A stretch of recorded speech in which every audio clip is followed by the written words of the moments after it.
Good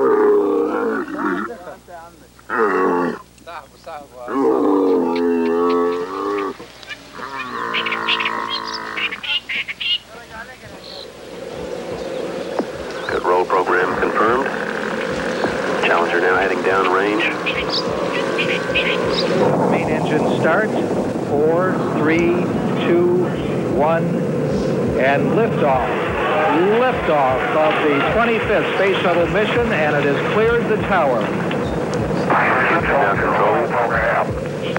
Roger, roll, Challenger.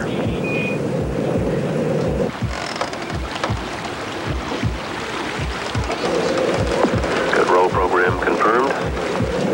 Challenger now heading downrange.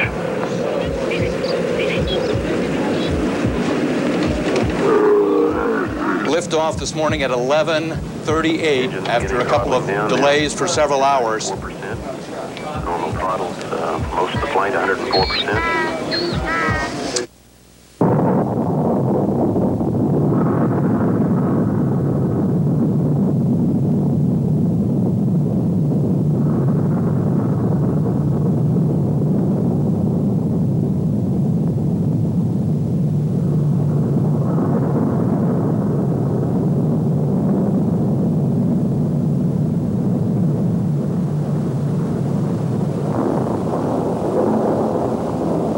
These Gnostics were right.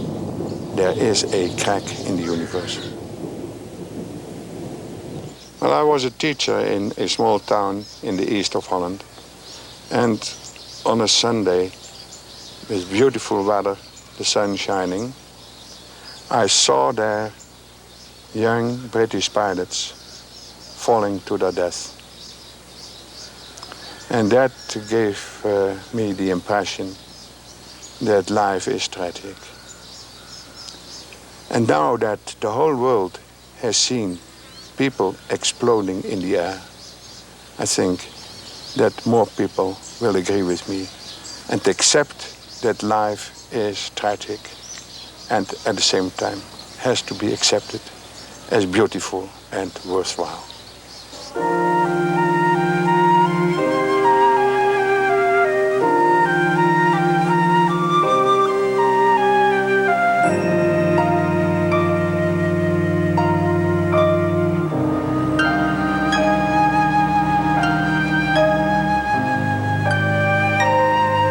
I think these Gnostics were right.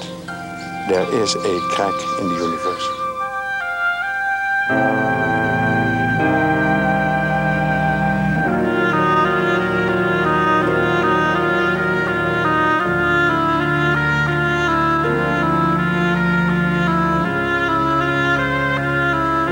Perhaps God is not only good, but he has also a dark side.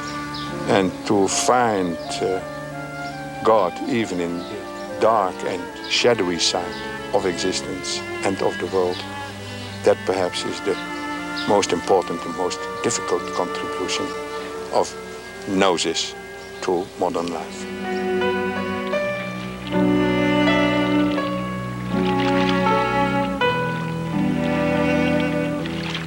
When Gnostic scriptures were discovered in Upper Egypt 40 years ago, scholars such as Professor Quispel faced a dilemma in translating and interpreting the earliest library of Christian texts ever discovered. Their value seemed unlimited as evidence of the original doctrines of Christianity and even of the actual words of Christ, for there were Gnostic Gospels among the papyrus books. Yet the Christian churches partly owe their existence and their long-term survival to the rejection of such books and their symbolic interpretation of early Christianity as heresy. For 2,000 years, the Gnostic Christian has been a heretic. But the pulse of Gnosis has continued to beat beneath the skin of the Christian world.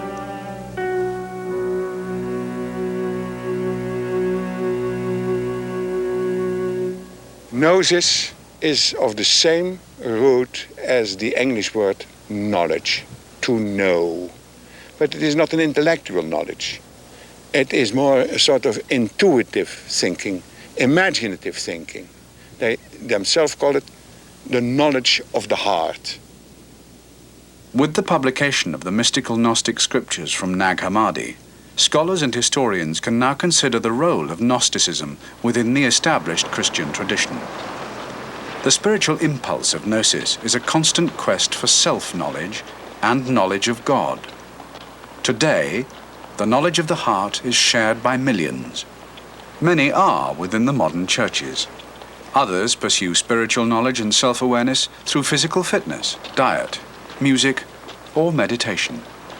Gnosticism interests people who find themselves somewhat either disaffected or uninvolved or with the churches as they are, or asking, what does this mean? You know, what are these strange ancient symbols? You know, what kind of inner meaning, if any, could it possibly have? And people who are restless in a way spiritually, and they do want to go on a kind of spiritual search and find something that is valid or powerful or meaningful in their own lives. And I think for such people this is an option, or it is at least a vision of a way that people have gone. And some people take it as kind of permission to do that. Modern man may still feel the pulse beat of Gnosis in history. 500 years ago, Renaissance philosophy centered upon the Gnostic idea of hermetism, which placed man at the center of the universe and developed, often underground, in alchemy and magic. In medieval France, the rejection of dogma and the quest for salvation through spiritual knowledge was the essence of the Cathar heresy, eliminated by Roman Catholic inquisitors and the Albigensian Crusade. But the stream of Gnosis flows first from Egypt and other Christian areas in the first 2 centuries after Christ. The pioneering Swiss psychologist Carl Gustav Jung was one of the first modern thinkers to trace the spiritual thread which connects the ancient quest for Gnosis to our times, finding a parallel with his own efforts to explore the unconscious. Jung was a deeply religious personality, the most religious person I ever knew. But I think it was his greatness to keep the secret. Jung died in 1961, aged 85. His adult life was spent practicing psychoanalysis in Küsnacht on Lake Zurich. His reputation is based upon his theories of the unconscious dimension of the psyche and his efforts to share the secrets of the soul or the unconscious through dreams. As his secretary and pupil, Agnella Jaffe worked alongside Jung for almost 30 years. Jung was very much interested in all manifestation of mankind coming directly from the unconscious. Now Gnosticism, or Gnosis, is not an intellectual wisdom, but a wisdom which was expressed by feeling, by the unconscious. But Gnosticism was something which gave an insight to the unconscious of man, how it functions. These wells of images, pictures, visions, and so on. Therefore, he was very much interested. And also to see how deeply religious the unconscious is. Jung began to study Gnostic ideas in about 1910, while he examined the dreams of both private patients and those in mental hospitals. He revived the Gnostic term archetypes to describe the mythical and mystical symbols and images that lie below the surface of everyday conscious life, but erupt from the unconscious in dreams. Naturally led me on to a profound study of the archetypes. I got more respectful of archetypes. And the next question I asked myself was, now where in the world has anybody been busy with that problem? And I found nobody, except a peculiar spiritual movement that went together with the beginnings of Christianity, namely the Gnostics. And that was the first thing I studied, and I thought they were concerned with the problem of archetypes. Jung was a Renaissance man of the 20th century, with a genius for exploring and embracing the most varied fields of religion and philosophy. At one time, he painted Tibetan prayer wheels or mandalas, expressing one powerful human archetype. It just came to him. That was also such an archetype, you see. And he wrote in his handwriting, "This is the first mandala I constructed in the year of 1916, wholly unconscious of what it meant." C.G.Jung. It's a symbol of totality. It is a circle. It has, to my feeling, of course, it has to do with the stars, because the sun makes enormous circles of mandala. If you knew his hands, his big man hands, and his very small little painting, you see, that's something moving. Jung absorbed the Gnostics' theological myths and symbols and even wrote a short essay in Gnostic style, The 7 Sermons to the Dead. Despite an immense gulf of time, he regarded the Gnostics as his predecessors in the search for spiritual awareness. They have lived in the 1st, 2nd and 3rd century, and what was in between? Nothing. And now, today, we certainly fall into that hole and are confronted by the problems of the collective unconscious, which were then the same in 2,000 years ago, and we are not prepared to meet that problem.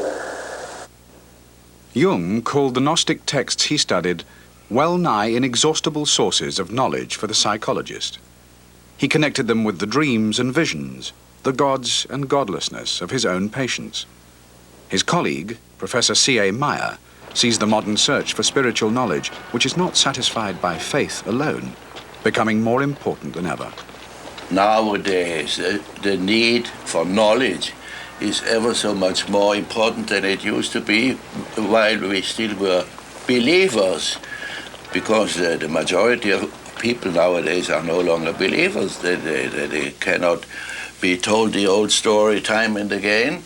They want something, they want to know something and to understand it, and therefore they must be referred to their own experience, which is the unconscious, and that's why we, for instance, ask for people's dreams.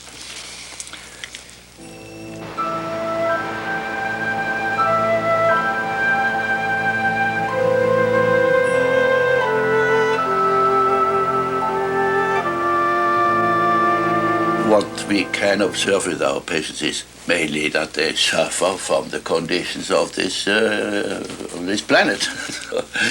And that is what the Gnostics were concerned with as well. His thesis was that Gnosticism is not philosophy or speculation or heresy, but that it is simply an experience of the soul. And curiously enough, the Jung Codex, which shows you the experience of the Gnostic, of life as a nightmare in this world, until you hear the voice somewhere coming from somewhere of Gnosis. That is a complete confirmation of his thesis that Gnosis is based on an inner experience. Codex 1 from Nag Hammadi was named the Jung Codex for the first modern scholar who took Gnostic works seriously.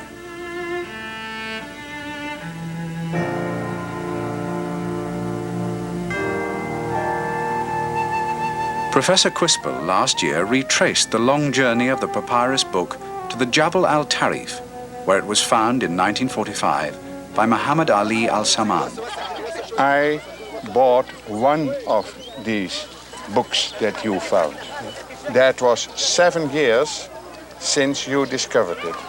Ever since I've been working on it, and many other scholars have done too, owing to you. بيقول لك انه بعد ما لقاها بعد 7 سنين من لما لقاها هو حاليا بيدرس فيها هو وزملائه.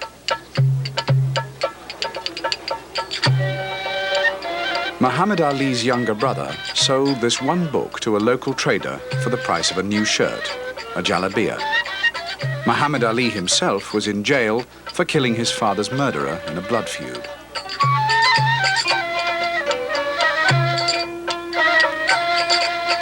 The Codex passed through the hands of optimistic antiquities dealers in Luxor and Cairo to Europe and finally the United States, where the asking price had risen to $25,000. But it found no buyer, and the book remained secretly on offer in Europe.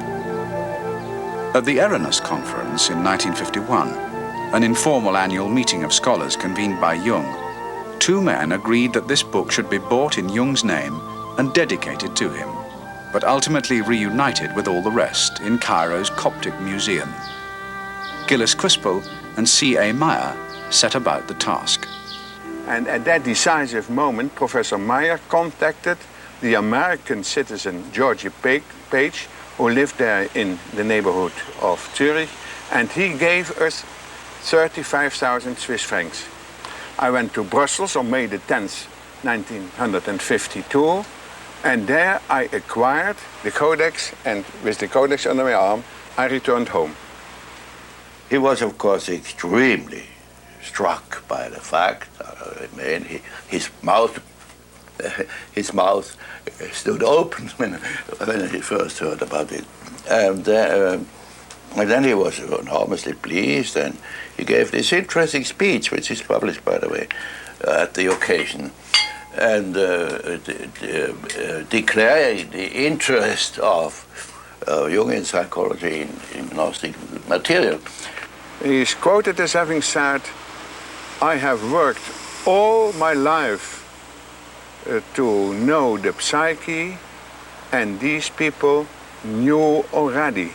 And it is true that the Gospel of Truth in the Jung Codex is such a vivid illustration of what man's predicament is according to Jung, that it could have been a falsification by a Jungian, which it is not. For Jung, religious experience was the center of all human experience. His apparent preference was for the Gnostics' symbolic, individual search for religious truth rather than the mass appeal of the religious dogma which requires unquestioning acceptance. He was very in great awe to the dogma.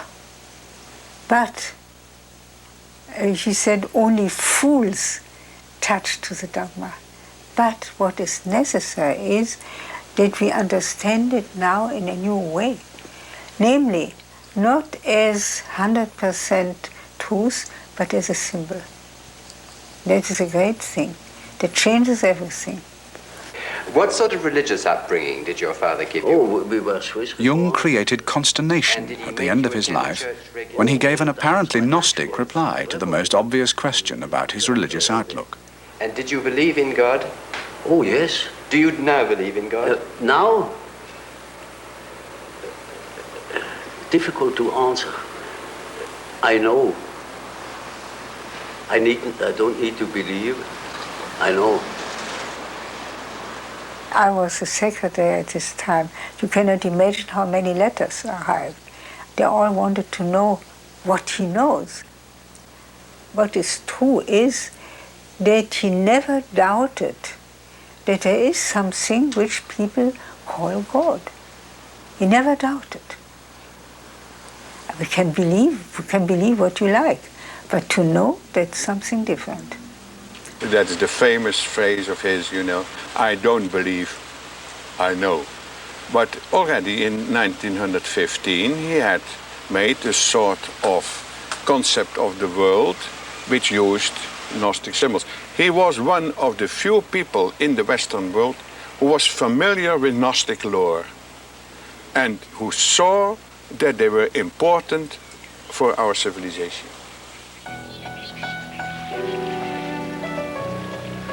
The historical stream of Gnosis flowed continuously, despite suppression, and sometimes underground, into Jung's century.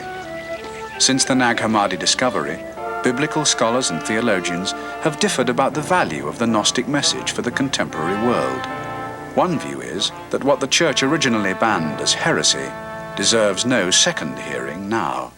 There are many people among the church leaders as well as among scholars who simply say, well, that material was all considered rubbish in the 2nd century and it's still rubbish now. That is, they don't allow it, as I see it, to raise the basic issue of how did a certain book become part of the New Testament? And how did others come to be labeled rubbish? I think that's the interesting question. I think that this material raises all of the fundamental issues of how Christianity came to be in the first place. But the people who disagree with me will say it was clear that this material from the start was ridiculous. Professor Jonas regards the exclusion of Gnostic dissent as at least a political necessity for the Church Fathers who defined orthodoxy in response to oppression. Every orthodoxy somehow becomes rigid, but this is probably one of the conditions of its being long-lived. While the Church Father Irenaeus, the first in the 2nd century, the first to take up the cudgels against the Gnostics and wrote a book against them, blamed them that every one of them every day invents something new. And this inventiveness could not be tolerated. There would not have been a consolidated church with its dogma if that would go on. And the suppression of it meant, of course, also a loss. Elaine Pagels wrote her book, The Gnostic Gospels, to explain the Nag Hammadi texts and compare them with the Gospels of the New Testament. She argues that to be aware of the loss of Gnostic ideas gives Christianity a more comprehensible and human flavor. Many people have written to me since I wrote the Gnostic Gospels, and what many people have said, and diverse people, is I didn't feel at home in Christianity the way it was. It can enable one to look at Christian tradition, if you like, with a grain of salt, and not take it necessarily on its own terms, but begin to see how it was formed and begin to accept it as a historical phenomenon and as an imperfect one, if you like. So it enables us to look in a completely new way at the history of Christianity.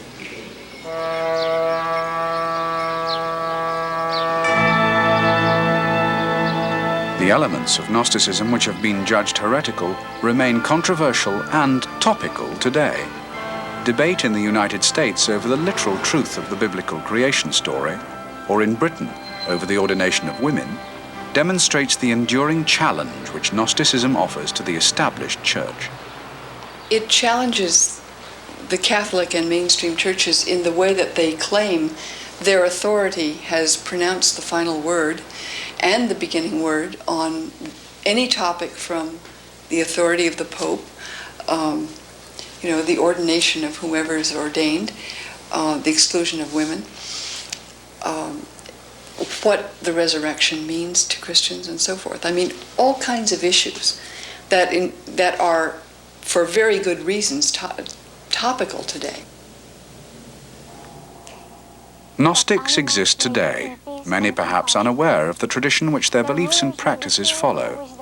A new Californian church has been established, using Nag Hammadi texts as the basis of its scripture, while for the Gnostics, the living Jesus is present everywhere and always. That those whose bodies have died may live in the light of thy Gnosis.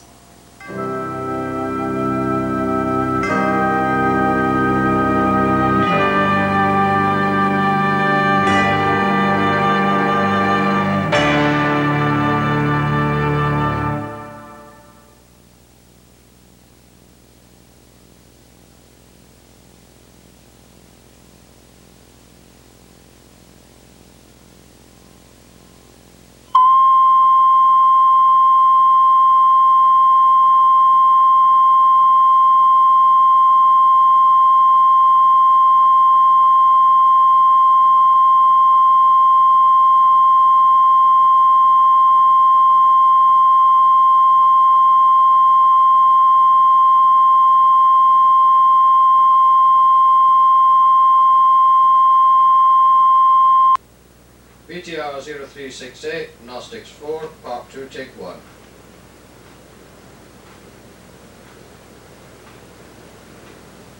Ten seconds.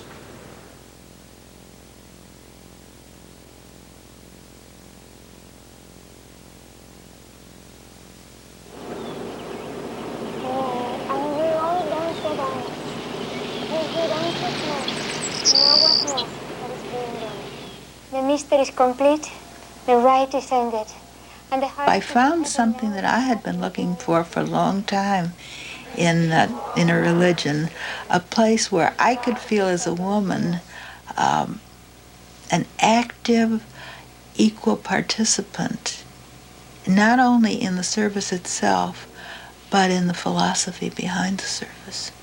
When I found the Gnostic Church here in Palo Alto, it was one that resonated well within me as a church which provided me the ritual, the contact with God, the way through the Eucharist service to my soul, without binding me into any kind of demand that I adhere to a particular doctrinal position. June Singer is a psychoanalyst practicing in Palo Alto near San Francisco. Lance Beiser is Deputy District Attorney for Santa Clara County, which includes Palo Alto. Both attend a new church which claims a direct link to Gnostic tradition and uses as its scriptures the Gnostic Gospels of Thomas and Philip, among others found at Nag Hammadi in Upper Egypt. It is the childhood opening the eyes. Rosa Miller was born in Languedoc, where the 13th century French Gnostic heresy of Catharism flourished. At 19, she experienced a religious transformation in a Cuban prison cell, and later joined the mystical French order of Mary Magdalene. In 1978, ordained as a Gnostic bishop in California, she started the Palo Alto Gnostic Church.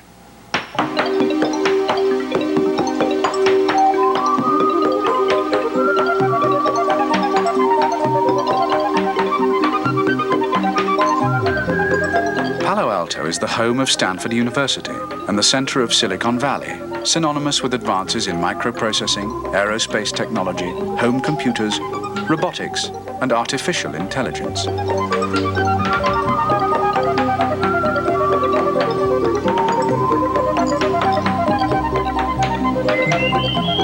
Camouflaged by a shopping center, the Gnostic Church offers to balance the quest for technology with an inner quest for self-knowledge. Gnostic ideas of the past are treated not as theology and dogma, but as myth and symbol. The alien creation and the world alien to the soul are metaphors to be reinterpreted by the Gnostics of today. It is alien in the sense that the world as I understand the ancient Gnostics didn't mean creation, the forests and the rivers and the trees and the animals and humans, but it meant what is our conception of the world, the systems that we create, the societies and the beliefs, the religions, the political systems, philosophical beliefs. That is totally alien from God. Palo Alto Municipal Court is in session. The Honorable Timothy J. Hannafin presiding. Be seated. Good morning, ladies and gentlemen. Lance Beiser combines his responsibilities within the judicial system as a public prosecutor with the role of ordained minister of the Gnostic Church, seeking to achieve and communicate a spiritual and also moral gnosis. The depths of our psyches are where true decision-making arises inside of us. When anyone, defendant or attorney, approaches life and decisions with respect to whether to steal or whether to defend a person who steals or whether to, in my case, whether to charge someone with a crime, and if so, what kind of a crime and at what level, these are all ultimately, at bottom, moral and ethical decisions. The central idea of Gnosticism, the Gnosis Cardias, or knowledge of the heart, which is unrelated to intellectual activity, has to do with an individual ability to perceive truth. Let's hope that she arrives after a short time. For now. I've already handed the papers to defense counsel for execution, Your Honor. She has a pretty extensive record. Prostitution, prostitution, prostitution, prostitution, prostitution, soliciting a lewd act, transporting marijuana and hashish. Your Honor, I believe some of those are in error. She is not. They're all in error? No, I said some. Well, you can throw out some and it still leaves a lot. Yes, Your Honor. However, she is diversion eligible. As I look through the materials here, Your Honor, I note that the probation... We all deal with one another, and I see this as a Deputy District Attorney as well. We all deal with one another from inside of ourselves, and we may justify it after the fact by something we were taught about what God wants of us. But down at bottom, we have to make our determinations and decisions. I think that's where a renaissance of Gnosis, whether through the Gnostic Church or through other sources, through depth psychology, through readings and philosophy, whatever, are truly important for people in society to grapple with. To suggest that she has to stay in custody when she's going to be diverted. Okay, we'll OR then. Gnostic Church members do not reject the everyday world. They explore the physical and mystical universe creatively, rejecting the divisive religious dogmas of the past and present. Gnosis gives them freedom to explore, but not to impose. It is a knowledge of the heart. It is not a knowledge that can be imposed. We all have the equipment and the capabilities, just that we have been deprived from the ability to recognize the frame of reference, that which is constantly within and around us.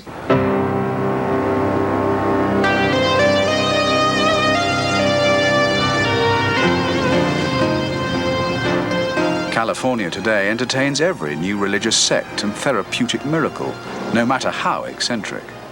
The Gnostic Church, too, is open to suspicion and skepticism, despite its genuine reiteration of Gnostic tradition. Though it is called a church, it has no evangelical or charitable activities and follows the historic pattern in the rejection of any imposed hierarchy, either of belief or of organization.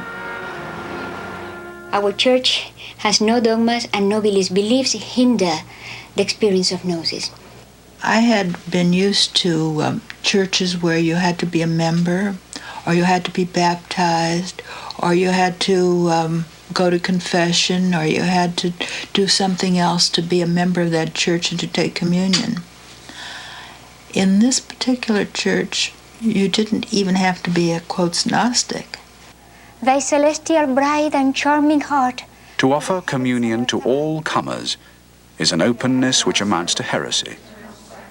Rosa Miller is perhaps the world's only bishop who admits to being a heretic. Oh yes, I would think that I am a heretic. If we look in the dictionary, there is a heretic, one that does not conform to church doctrine. A Gnostic cannot conform, not because a Gnostic is a rebel. Rebellion is just the same, it's another aspect of conformism. It's the same thing. So yes, I would consider ourselves heretics. The blessings of those who come in thy name. Amen. For Lance Beiser, the role of the Gnostic priest is quite different from that role in other churches. It's a role as an intermediary rather than a role as a teacher. One can teach a foreign language or how to speak a foreign language. One can teach that Jesus was born at a particular time and died at a particular time, and that his death has certain kind of meaning. That kind of information is not the same as knowledge of what religion is, what God is, what our role in society is. That is not something that can either be taught or, in a way, it can even be communicated. There's a line from the Tao Te Ching that says that the Tao that can be taught isn't the true Tao. Well, Gnosis that can be taught isn't the true Gnosis either. A woman bishop is the most conspicuous evidence of the Gnostic tradition of women playing a full and equal role in religious practice. The feminine is given equality with the masculine in all images and metaphors of God and the divine spirit. It does what I think is absolutely necessary in our time, and that is to seek that balance of the masculine and the feminine, so that each one, the male and the female, can express himself or herself according to that particular nature of that individual. But if you can go back in history and see the theme repeated again and again as this theme of the balance of the masculine and the feminine, how that is expressed in Gnosticism, in alchemy, in Taoism, in Hindu philosophy, over and over again, you begin to realize that it has substance. It's not just an idea that some psychiatrist thought of in the 20th century. Honoring the feminine is also a Gnostic correction to the narrative story of Christianity. Gnostics have traditionally regarded Mary Magdalene, Mariam in the Nag Hammadi codices, as unique among the apostles, not only as the sole woman, but for being closest in spirit to Christ. She has been vilified, she's been considered a fallen woman, and yet what woman hasn't fallen in one way or another?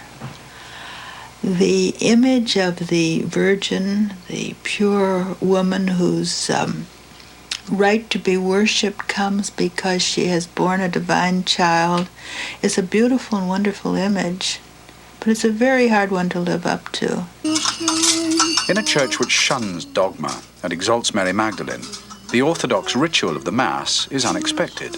The majority of the texts in the Gnostic Eucharist service are Nag Hammadi scriptures, though newly invented prayers and hymns are also used. The order of service largely follows the Catholic Mass. There is incense, with a whiff of orthodoxy, and a canopy over the altar like the huppah at a Jewish wedding, for the marriage of masculine and feminine. The women ordinands around the altar and the wine of the Eucharist are veiled to conceal their mystery.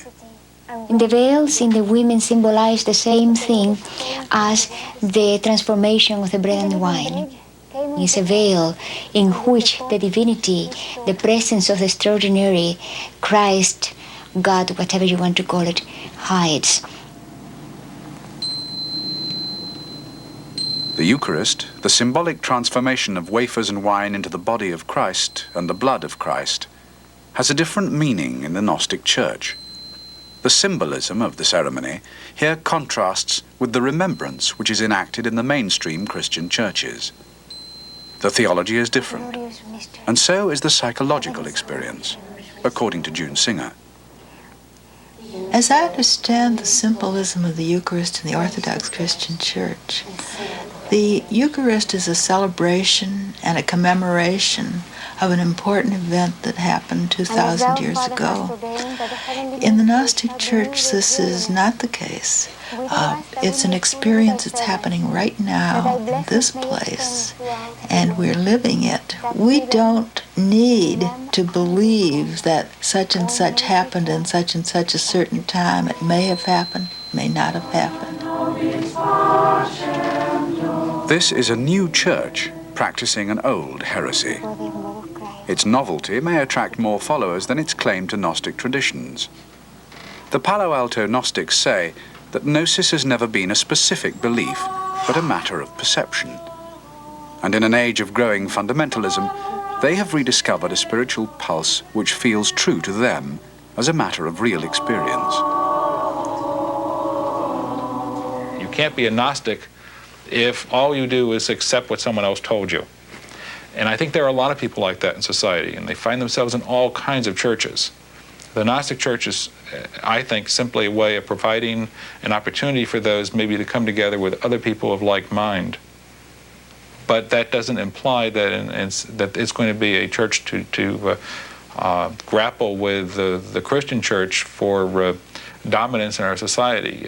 The Gnostic Church in the early centuries didn't do so well.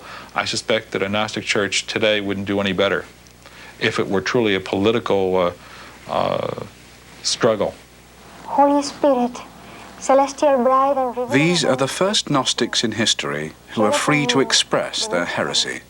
They do not face repression or slaughter. Their names do not belong in the famous tradition of Valentinus, Hermes Trismegistus, Guilabert de Castres, Pico della Mirandola, John Dee, and Carl Jung. Today, they believe that Gnosis has value for all humanity, despite its checkered history. Gnosis itself can The same way that it cannot be held in a book, it cannot be destroyed either. So it does not matter if all Gnostics are killed and all the documents are destroyed, there will be Gnostics always.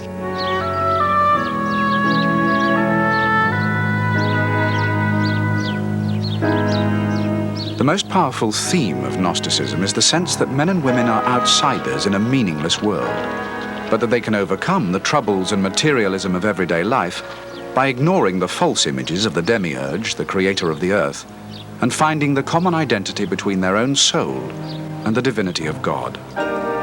Such an idea is clearly echoed in modern existentialist philosophy. The term alienation is not foreign to us. A man does not feel so comfortably at home in the world that surrounds him.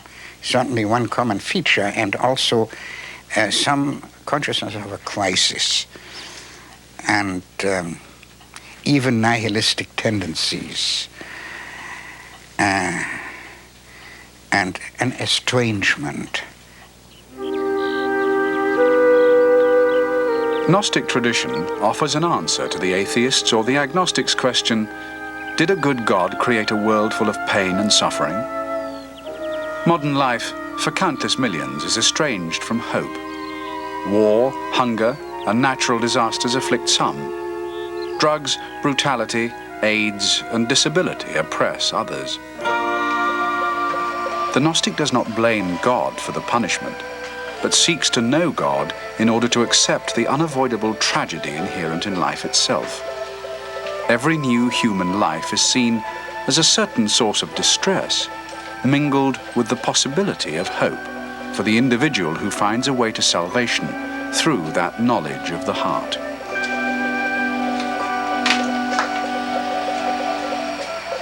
I think about Orthodox Christian tradition, which says that suffering and pain come into the world because of human sin. And because of original sin, there would not be any suffering of the innocent, according to St. Augustine. Valentinus' view strikes me as an interesting alternative when he says that suffering is part of the fabric of the human race, part of the fabric of existence into which we're born. Not so simple as to trace it to human fault.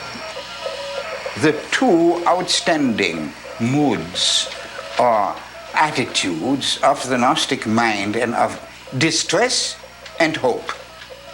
It expresses in a certain way a central experience of the Gnostic mind, namely of being strangers in a strange world into which the soul or the spirit does not originally belong, and from which it has to extricate itself. And God stands, the true God, as distinct from the creator God, from the demiurge, stands also in a relation of an alien to this world. And his message appears in the world as something from without. Without faith or without gnosis, the message of the true God remains alien and abstract. For the Gnostic, the world is an illusion which only spiritual vision can make real and meaningful. The world is seen by most of these Gnostics as a place where you have to become conscious.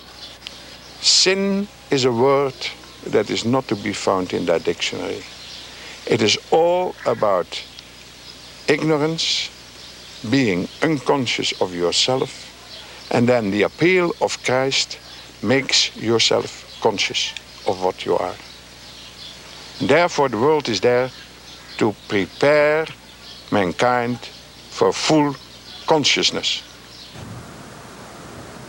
Every branch of Christianity looks to the second coming of Christ, whether in symbolic or literal terms. For the Gnostics, Christ the twin is always alongside, showing the way to the knowledge of the heart, which is their salvation. Christ's message of Gnosis is to be heard even amid the hectic human chaos of New York City.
give you what no eye has seen, and what no ear has heard, and what no hand has touched, and what has never occurred to the human mind. It is I who am the light which is above them all. It is I who am the all. From me did the all come forth, and unto me did the all extend. Split a piece of wood, and I am there. Lift up the stone, and you will find me there.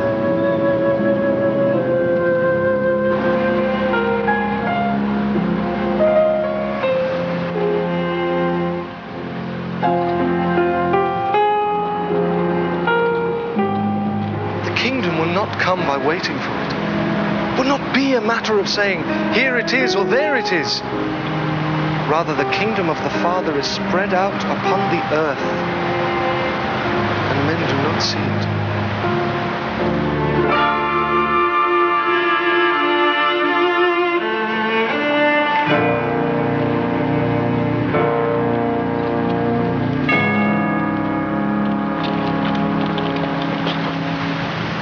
Woe to you, godless ones, who have no hope, who rely on things that will not happen.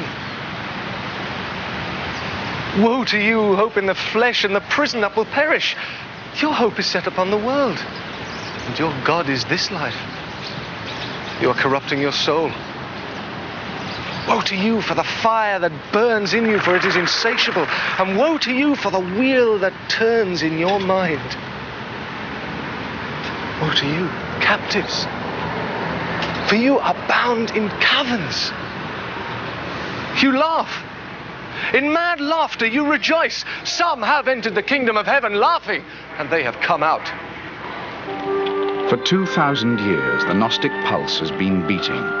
Men and women have pursued a deeper experience of their spiritual nature than what is offered formally by faith through the Church. The authors of the Gnostic texts, and all those who have followed them in Christian history, have been denounced as heretics, and some have paid with their lives.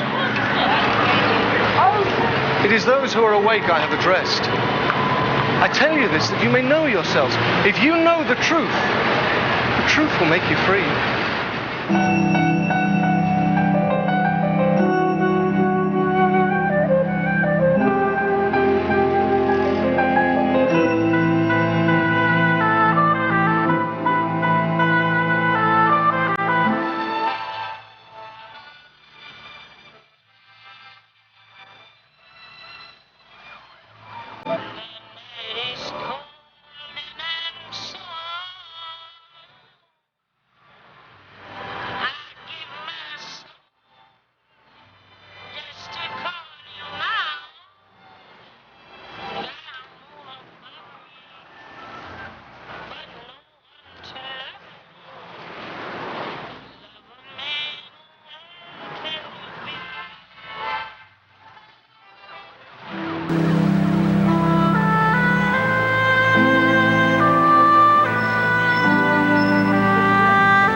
Within a man of light, and he lights up the whole world.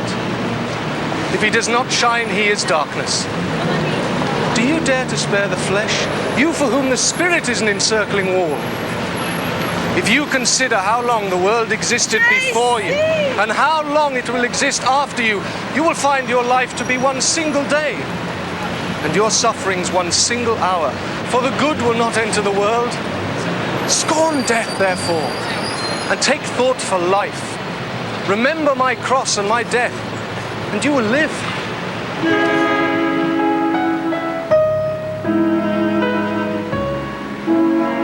In 1945, the year of liberation and catastrophe, the Gnostic tradition's earliest traces were discovered in the Egyptian desert, and the Gnostic idea has become widely available to the people of a freer, more dangerous world. A timeless message for the human spirit has emerged from the silence of human history.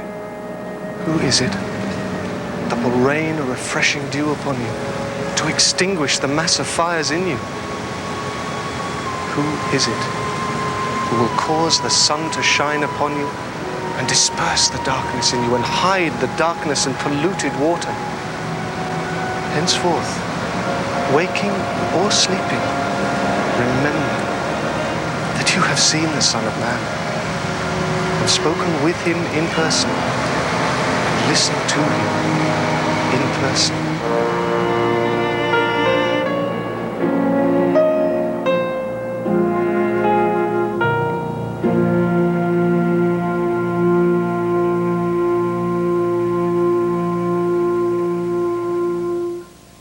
If it is true that life is tragic and not moral, then Gnosticism gives a better answer to certain questions than the traditional morals of Christianity. Because you see then that whatever you do, it is always wrong, and you have peace with that. You can accept the tragical aspect of existence and be tolerant towards the tragedy of others.